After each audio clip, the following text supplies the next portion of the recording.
Өдрийн мэндэ би та бүхэндээ нэг бас нэг гоё зүйл мэдэж таньж мэдэрсэн зүйлээс хуваалцах гэж байна.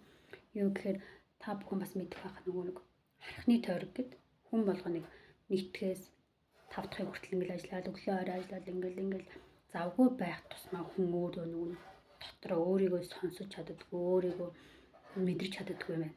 Тэгэхээр хүн яа гэмээр ямар үед хүн амьд илүү гоё аж аргалтай юм гэхээр өөрийгөө сонсож, өөрийгөө мэдрэмжийг илүү таниад тэрнийхээ дагуу гоё дуртай зүйлийг хийж чадхаар илүү их аж аргалтай болж чаддаг юм байна гэж би яг сүүл бодоод байна. Тэгээд би яг хэдэн жилийн яг энэ харахны тойрогоос гарч чадсан мэдээж хэцүү байсан. Гэтэ яг энэ зүйлийг мэдэр хүртлээс хөөхөн удцсан байгаа байхгүй юу. Тэгээ би саяхан юу мэдэрсэн бэ гэхээр окей. Яг бид нар харахны тойрогоос гарч чадсанараа дараа нь өөрийгөө нөгөө сонсож мэдрэмжээ ингэж хүлээж авч мэдэрч мэдрэмжээ ингэж сонсож чадсанараа би илүү аж аргалтай байж чадах юм байна гэдгийг сайн мэдсэн байна. Тэгэхээр бид юу гэж хэлэх гээд байна гэхээр хүн өөрийгөө сонсож өөрхөн дотортойгоо дотоод ухамсар даалт ухамсар дотоод мэдрэмжээ илүү таних мэдэж чадах юм бол өөрхөн юу хүсэж байгаа, юунд илүү аж аргалтай байдгийг, юу их хийж чаддгийг, чинь дотор хүн яг ямар чадамжтай гэдгийг мэдэрч чаддаг юм байна.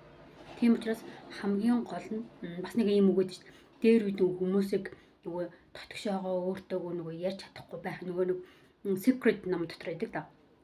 Нөгөө хүмүүс өөртөөгөө ярих боломжийг нь олохгүй тулд яадаг байсан гэхээр өглөөнөөс орой хүртэл маш их ажиллаад гардаг гэсэн юм.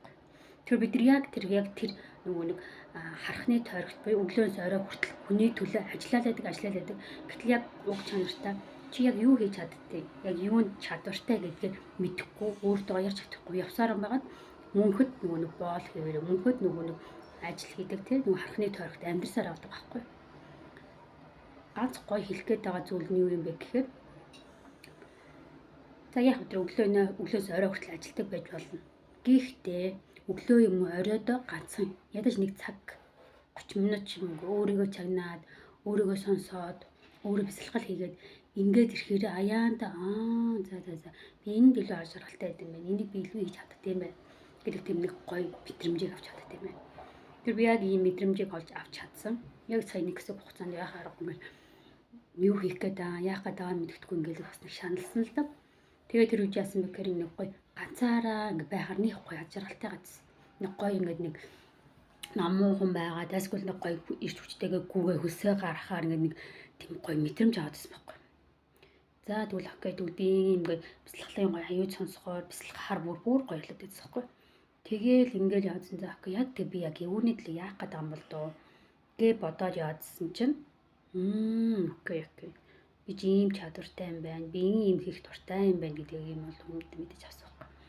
Тэгэхээр би хүмүүсийг харахны тойрогт амьдардаг байлаа ч гэсэн ядаж өөртөө цаг гаргаад жижигхэн мэдрэмжүүдээ сонсоо сурчаач.